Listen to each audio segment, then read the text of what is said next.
Bonsoir, vous regardez À l'air libre, l'émission d'actualité et de débat de Mediapart. Bienvenue. Ça fait 10 ans, et vous n'êtes probablement toujours pas très au courant, ça fait 10 ans que la France mène des opérations militaires au Sahel, des opérations d'ampleur qui ont impliqué jusqu'à 5000 soldats, dans lesquels la France aurait tué près de 3000 combattants djihadistes, dans lesquels 57 soldats français sont morts. Et pourtant, vous n'en savez sans doute pas grand-chose de ces opérations Serval puis Barkhane. À quoi ont-elles servi? Que deviennent-elles? Pourquoi cela ne semble intéresser personne? Et surtout, comment est-on passé d'une opération qui devait être courte, présentée dans ses premiers mois comme une victoire, à presque 10 ans d'enlisement et un retrait presque en catimini des soldats français du Mali à l'été dernier? C'est le sujet de l'émission de ce soir.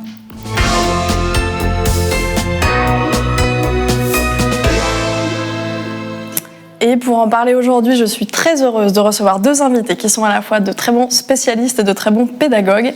Rémi Carriol, salut, bienvenue. Tu es journaliste, on peut te lire régulièrement dans Mediapart. Tu viens de sortir Le Mirage sahélien aux éditions La Découverte, consacré justement à ces 10 ans de présence militaire française dans la région. Et Niagale Bagayoko, bonjour, vous êtes politiste, vous présidez le African Security Sector Network, qui est un réseau d'experts et d'organisations travaillant sur le secteur de la sécurité sur le continent africain. Alors, avant de commencer, quelques brefs rappels pour que l'on sache de quoi l'on parle. L'opération Serval, donc, c'est cette opération militaire française lancée voilà 10 ans donc, le 11 janvier 2013 au Mali, par François Hollande, sur demande des autorités maliennes de l'époque, afin de repousser des groupes armés djihadistes très actifs au nord du pays. J'ai donc, au nom de la France, répondu à la demande d'aide du président du Mali, appuyé par les pays africains de l'Ouest. En conséquence, les forces armées françaises ont apporté cet après-midi leur soutien aux unités maliennes pour lutter contre ces éléments terroristes. Alors cette opération devait être courte, avaient promis les autorités françaises. Elle s'est en réalité étendue et un peu éternisée. Elle est devenue en 2014 l'opération Barkhane, qui ne concernait plus seulement le Mali, mais également 4 autres pays de la région, la Mauritanie, le Burkina Faso, le Niger et le Tchad. Au plus fort de cette opération, on comptait 5000 soldats français déployés au Sahel. Et après l'avoir longtemps annoncé, les autorités françaises ont fini par acter la fin de Barkhane en novembre dernier, en 2022, mettant donc fin à près de 10 ans d'opérations militaires françaises dans la région. Fin officielle des opérations donc, mais en réalité pas fin de la présence de soldats français au Sahel, puisqu'environ 3000 militaires français y seraient toujours présents, pour l'essentiel au Niger, au Tchad et au Burkina Faso. Alors avant de parler de cette guerre proprement dite, de ses objectifs, de son bilan, je voulais revenir sur la manière dont elle a été déclenchée. Rémi, tu fais ce constat dès l'introduction de ton livre. Tu dis la guerre est apparemment une chose trop sérieuse pour laisser au peuple le droit d'en décider. Tu parles même d'un scandale démocratique. Pourquoi ? Parce que jamais ou quasiment jamais les citoyens et leurs représentants, que sont les parlementaires, ne sont appelés à se prononcer en fait sur une guerre. Ça c'est la Constitution qui le permet. Lorsque le chef d'État déclare une guerre ou déclare une opération extérieure, il peut le faire sans l'aval du Parlement et il a juste l'obligation au bout de 4 mois de faire un débat au niveau du Parlement soumis à un vote. Et ensuite, plus rien. C'est-à-dire que pour l'opération Serval, il y a eu un débat en avril.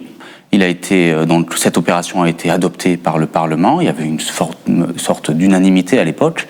Depuis lors, il n'y a jamais eu aucun vote au Parlement. Et il y a eu un seul débat. C'était en 2022, début 2022, au Sénat puis au Parlement, à l'Assemblée. Niagale Bagayoko, est-ce que ça vous surprend? Est-ce que ça vous interroge? Est-ce que pour vous c'est aussi un problème démocratique avant d'être un problème militaire comme on va pouvoir l'exposer? En l'occurrence, c'est un problème constitutionnel. C'est, à mon avis, ce qui différencie la France d'un grand nombre d'autres démocraties où l'aval du Parlement est absolument indispensable pour engager des forces à l'étranger, pour prolonger les déploiements.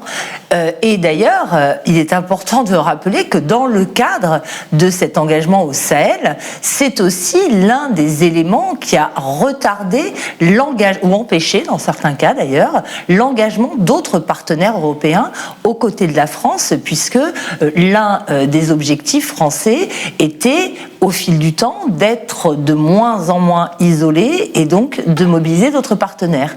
Et cette question du rôle des parlements s'est révélée absolument cruciale.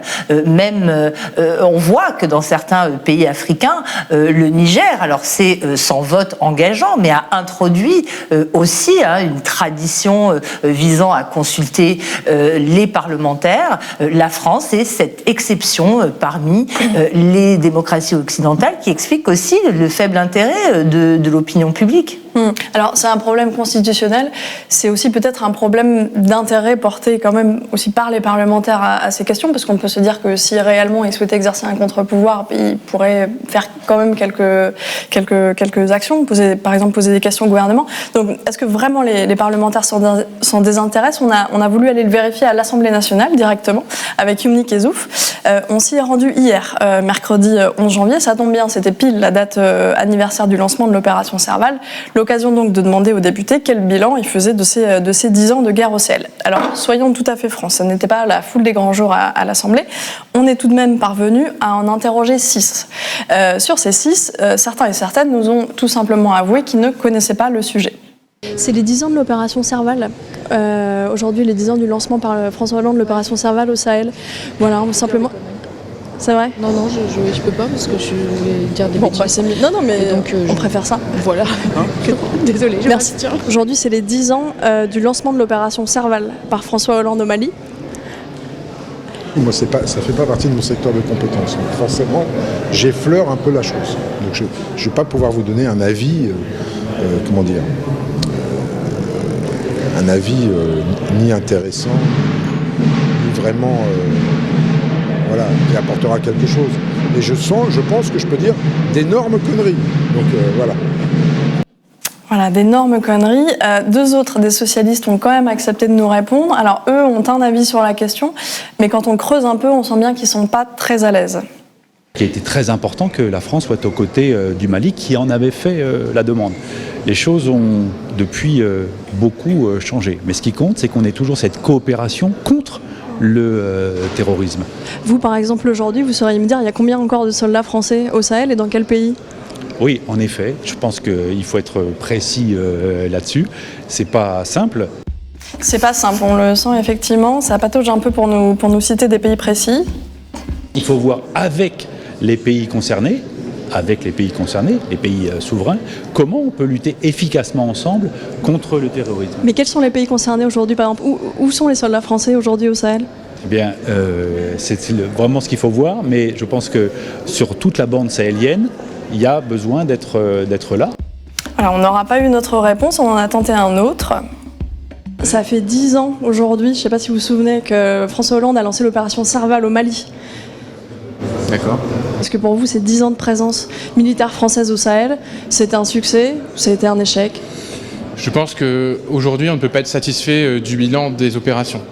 Ce qui s'est passé, évidemment, ces dernières années en particulier, c'est un délitement de la présence française dans la zone du Sahel. On a retenté notre chance sur les pays. Alors, il me semble qu'il y en a encore au Tchad.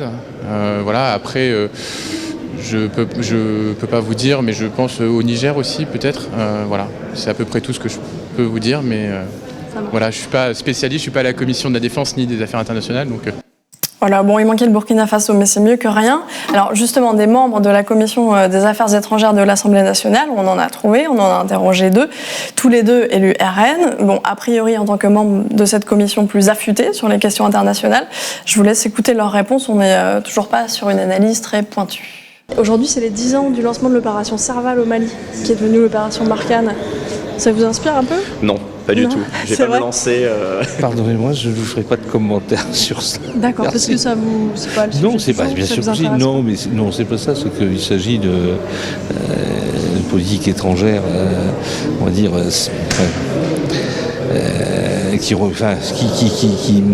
cette opération est une opération militaire et je ne souhaite pas pour l'instant la commenter, voilà. Pour l'instant, ça fait 10 ans quand même. Oui, bah d'accord, mais pour l'instant, je ne veux pas. Quand est-ce que vous la commenterez alors?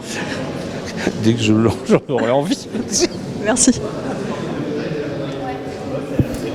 Alors je vois soupirer un peu tous les deux. Je sais pas, Niagale et Bagayoko, est-ce que ça vous surprend? Parce que parmi les interactions que vous pouvez peut-être avoir des fois d'ailleurs avec des parlementaires, vous sentez ce désintérêt? Alors heureusement, je connais des parlementaires à la fois de l'Assemblée nationale et du Sénat avec lesquels je peux être en désaccord sur la perception ou l'analyse de l'engagement, mais qui connaissent quand même un certain nombre de caractéristiques de cet engagement.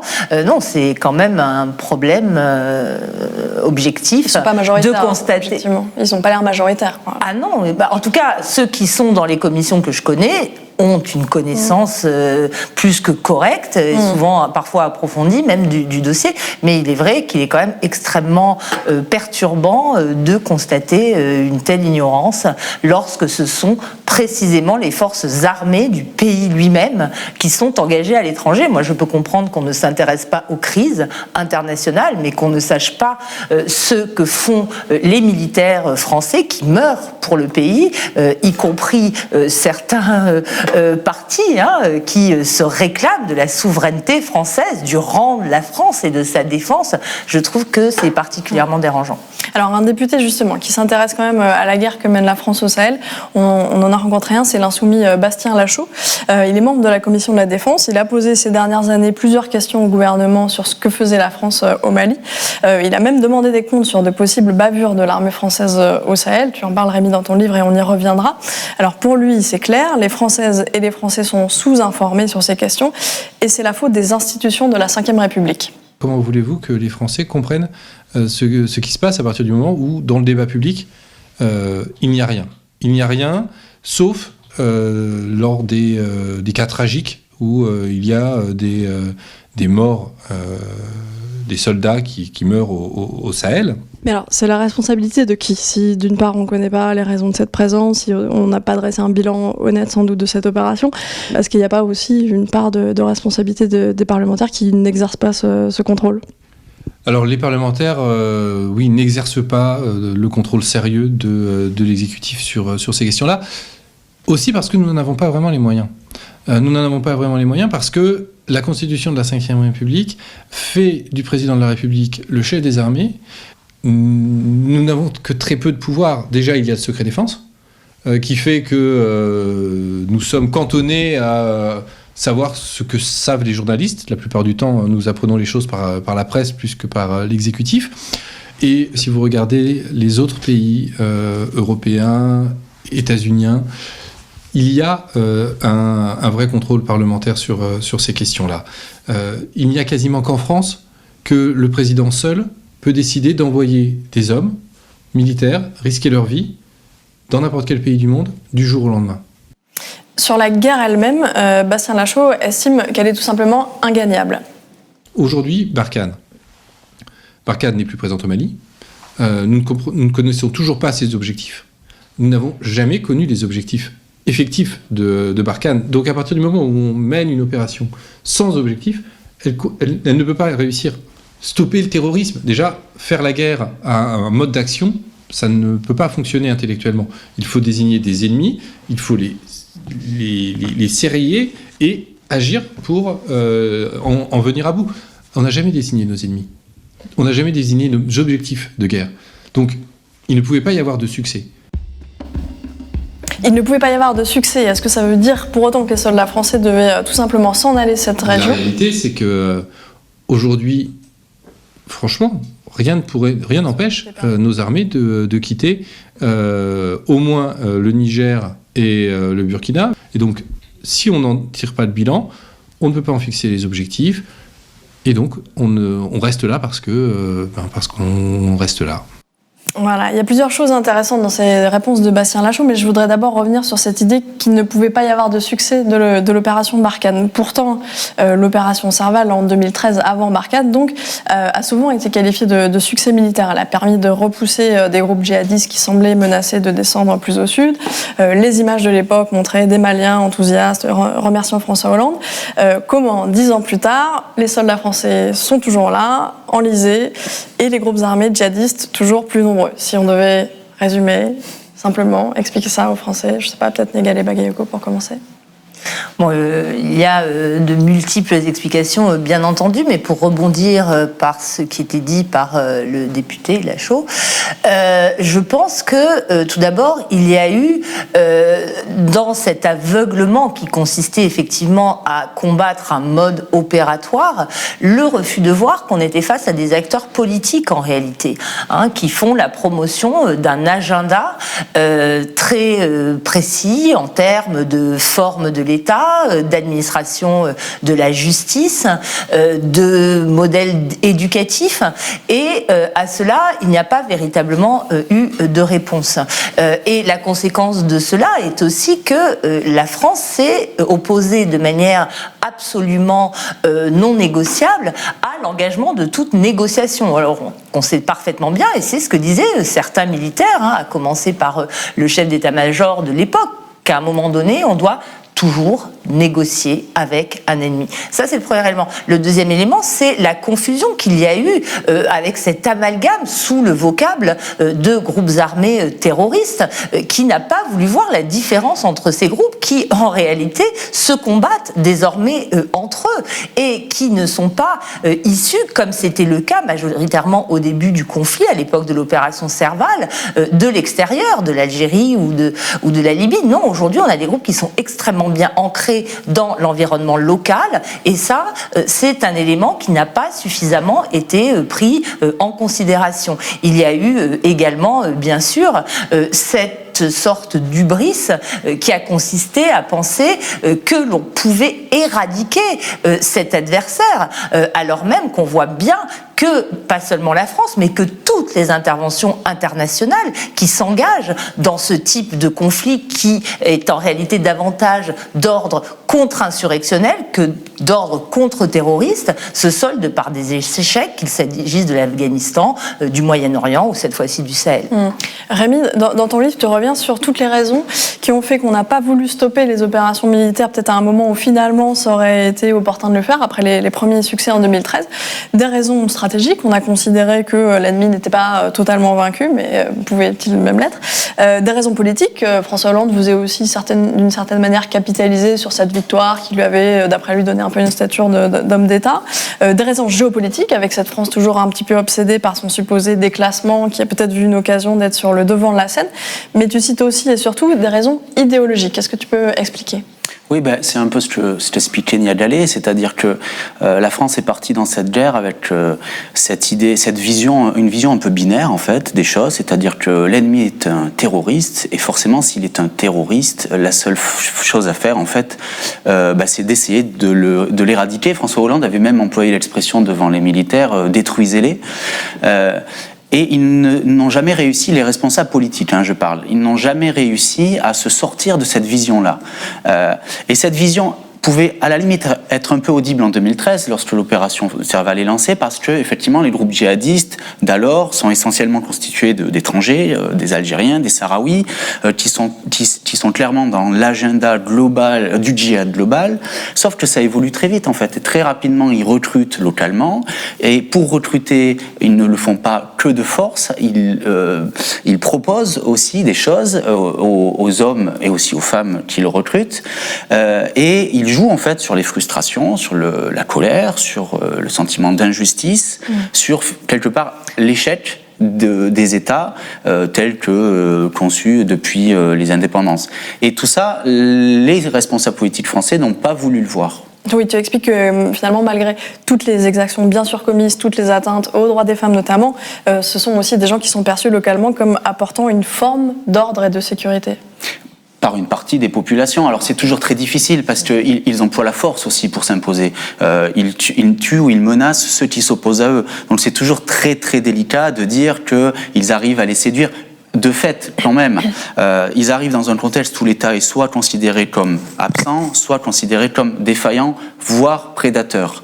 Et eux, ils proposent une forme de gouvernance différente, qui peut nous choquer, nous, sur certains aspects, qui peuvent choquer les gens qui vivent dans ces zones sur certains aspects, mais qui peuvent aussi en séduire sur certains aspects. Je pense notamment à une forme de police qui a pu séduire une partie des communautés, une forme de justice expéditive, mais qui est peut-être considérés comme non corrompus. Tout ça fait que ils ont eu quand même des partisans. Alors, non seulement, à défaut de comprendre cela, non seulement la France a fini par s'enliser au sel, mais elle y a aussi parfois commis des bavures. Leur nombre est bien sûr sans commune mesure avec les tueries de masse commises par les groupes armés actifs dans la région, mais c'est important d'en parler quand même, de le rappeler et d'enquêter dessus. Donc Rémi, tu as enquêté sur plusieurs d'entre elles. Est-ce que tu veux nous en parler ? Oui, alors il y en a quelques-unes, mais je vais pas en parler de toutes. Mais je tiens quand même à préciser que c'est important d'en parler. Pourquoi ? Parce qu'effectivement, il ne s'agit pas de comparer avec les actions commises par les groupes djihadistes ou même par les armées sahéliennes ou par les milices d'autodéfense. Absolument incomparable. Incomparable aussi avec ce qui a été mis en place dans le cadre de la guerre des États-Unis au Moyen-Orient. On peut pas comparer. Il n'empêche, dans le souci de ce débat démocratique, il faut que les Français sachent quelles sont les méthodes employées par leur armée pour mener ce genre de guerre. Et il y a eu des bavures qui sont inévitables dans un contexte de guerre. En fait, les autorités ont voulu nous vendre une guerre propre. Ça n'existe pas. Il y a la fameuse bavure de Bounty. Fameuse, pas forcément pour tout le monde, il faut quand même... Dans le début, en janvier 2021, l'armée française frappe les environs d'un village dans le centre du Mali. Il se trouve que c'est une cérémonie de mariage. Frappe, pardon, donc bombarde. Bombarde, oui, pardon. Un avion de chasse bombarde une réunion d'hommes qui étaient en fait réunis pour une cérémonie de mariage. Ça a été documenté, cette cérémonie, par des organisations des droits humains, de nombreux journalistes, dont Mediapart, et par l'ONU surtout. Et la France a toujours affirmé qu'il s'agissait d'un rassemblement de djihadistes. Ça c'est, on va dire, la bavure la plus spectaculaire, mais il y en a eu quelques-unes d'autres qui sont quand même importantes, et je tiens à en parler d'une, parce que moi, c'est celle qui m'a considérablement marqué, qui s'est passée quelques années plus tôt dans le nord du Mali, des militaires français qui ont tiré depuis un hélicoptère sur un enfant de 8 ans, et qui non seulement l'ont tué en pensant que c'était un guetteur pour les groupes djihadistes, mais qui sont revenus l'enterrer sans le dire à personne alors qu'il y avait des habitants autour. Et ça, pour moi, c'est une faute majeure qui a d'ailleurs été considérée comme pouvant être considéré comme un crime de guerre par l'ONU. Et tu expliques dans le livre aussi, effectivement, en quoi, même à titre personnel, pour toi, c'était un tournant, puisque tu as commencé à suivre aussi cette opération Serval en suivant les soldats français dans leurs premières évolutions, en voyant aussi cet enthousiasme au Mali dans les premiers temps, et ça a constitué un tournant. Est-ce qu'on a une idée, Niagale Bagayoko, de la manière dont ces bavures et ces possibles bavures, parce qu'on n'a pas le fin mot sur toutes, sont perçues, ont été perçues localement? Est-ce qu'elles ont, comme on peut l'imaginer, aussi contribué à écorner l'image de la France au Mali, au Burkina Faso, au Niger? Alors, à l'évidence, ce qui s'est passé à Bounty, oui, a constitué un tournant. Et à mon avis, on touche totalement à la difficulté conceptuelle, en réalité, qu'ont les armées occidentales et les autorités politiques, au nom desquelles elles interviennent, à comprendre la spécificité des environnements. Un mariage dans le centre du Mali, ce n'est pas une réunion avec du disco et des boules à paillettes où tout le monde s'amuse. C'est un rassemblement où les hommes sont séparés des femmes. Pardon, parce qu'il faut juste préciser que, en fait, pourquoi c'était important ce détail des hommes séparés, c'est que ça fait partie des arguments de l'état-major français de dire non, les frappés, on sait que c'était que des hommes, il n'y avait pas de femmes, il n'y avait pas d'enfants. Les femmes et les enfants sont séparés lors des hommes lors des cérémonies de mariage.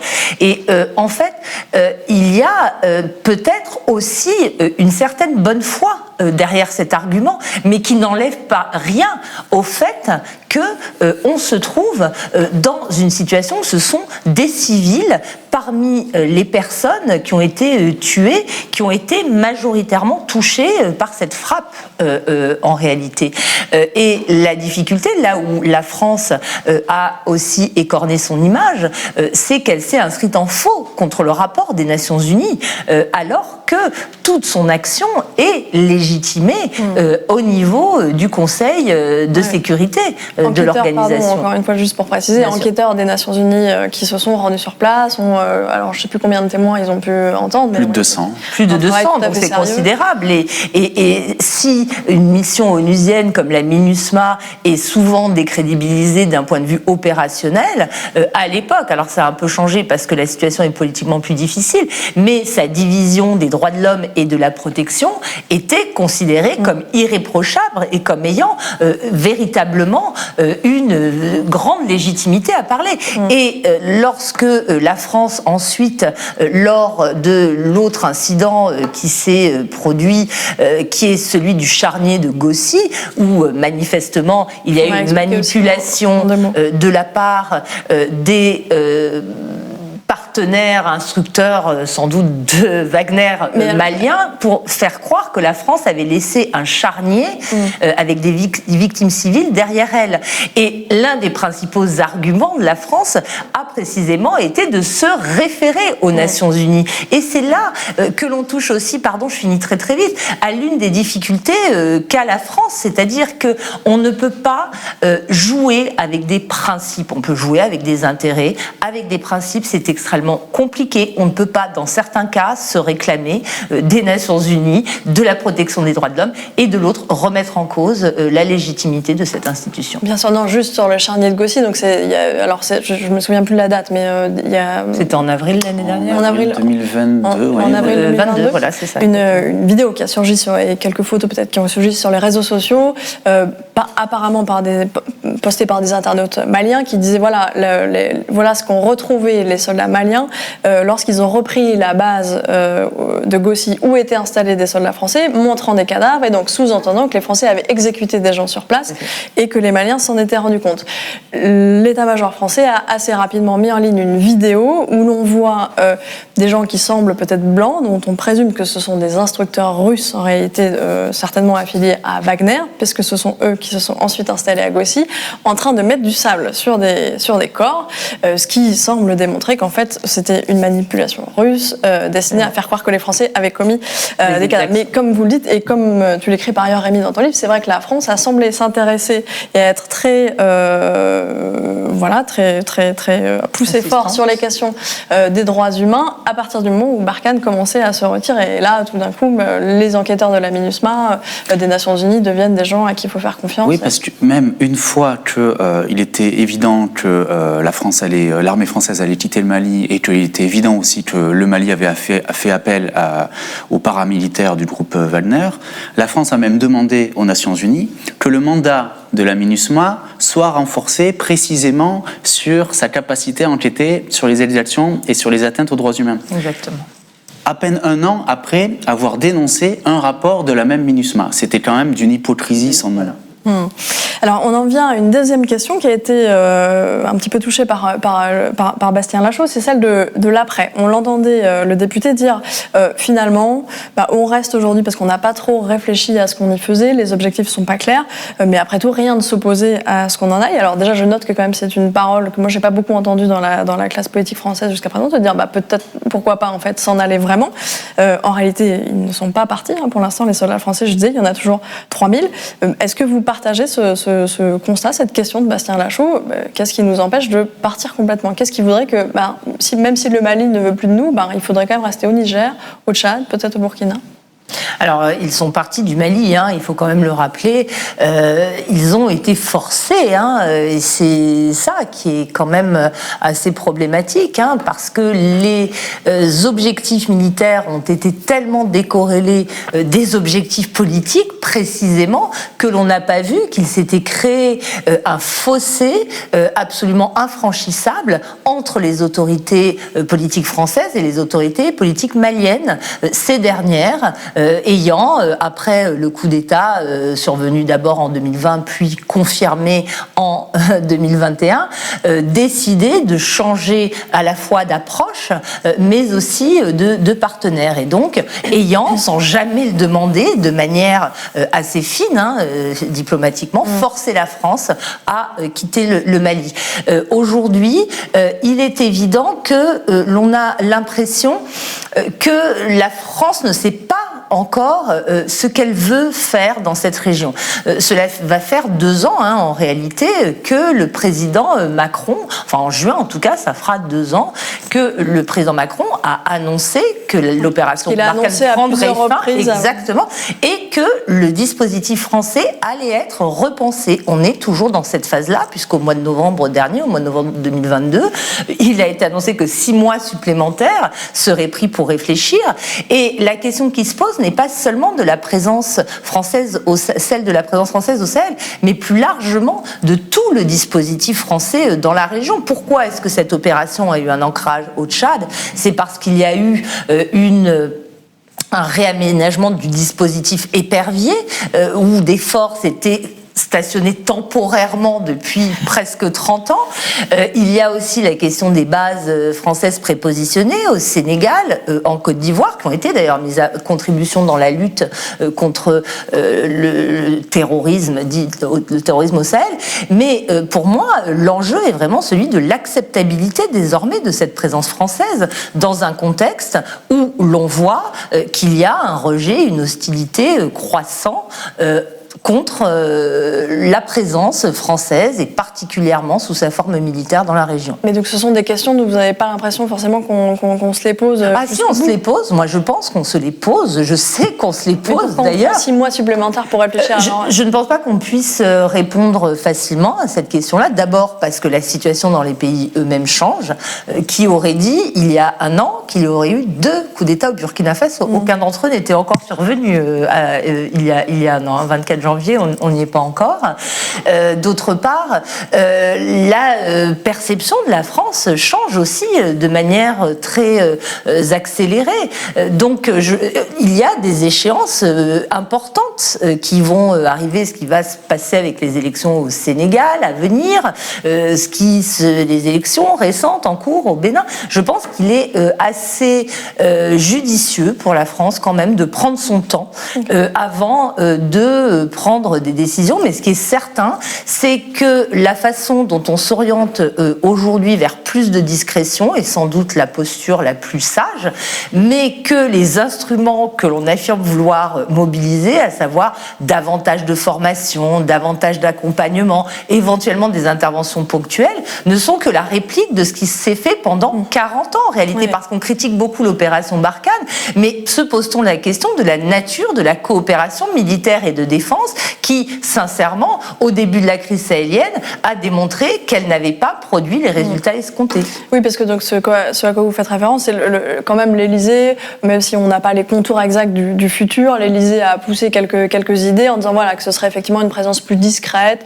avec une moindre empreinte, je crois qu'on dit en langage militaire, avec moins de bases permanentes, mais des postes avancés, plus de formation, de collaboration. Est-ce que, Rémi, ça semble, je sais pas, convaincant, nouveau? Je pense qu'eux-mêmes tâtonnent. Ils tâtonnent pas seuls, ils tâtonnent aussi avec leurs potentiels alliés ouest-africains. Non, surtout, moi, ce qui me semble important, et Niagalé en a un peu parlé, c'est qu'il faut inscrire ça dans le temps long. Au-delà de cette opération Serval-Barkhane, qui était quand même assez exceptionnelle, c'était un corps expéditionnaire conséquent. Finalement, on revient à une architecture qui était celle d'avant, qui est celle qui a été mise en place au moment des décolonisations et qui est basée sur un principe assez simple. La France compte encore des bases militaires dans ses anciennes colonies. C'est précisément ce qui aujourd'hui n'est plus accepté par une partie des populations sahéliennes et même ouest-africaines et même africaines. Et ça, en fait, par contre, personne au niveau des dirigeants français ne le remet en cause. Pour eux, cette présence militaire, alors ils peuvent déplacer d'un pays à un autre et tout ça, mais pour eux, cette présence militaire, elle n'est pas questionnable. Elle va de soi. Elle va de soi. Et c'est peut-être le moment, aujourd'hui, après la fin de cette opération, et alors qu'on est dans un contexte où l'image de la France est extrêmement dégradée, c'est peut-être l'occasion de se poser ce genre de questions. Eh bien, merci de les avoir posées, à défaut d'avoir les réponses. Merci beaucoup à tous les deux d'être venus nous éclairer. Pour prolonger cette discussion, vous pouvez donc aller lire le livre de Rémi Carayol, Le Mirage sahélien, dont Mediapart publie d'ailleurs Les Bonnes Feuilles, et plus généralement, aller lire nos articles où parfois nous interrogeons aussi Niagalé Bakayoko qui nous apporte son expertise. N'oubliez pas que cette émission est en accès libre et donc n'est possible que grâce à vos abonnements, et donc abonnez-vous si vous le pouvez, et à très vite donc sur Mediapart.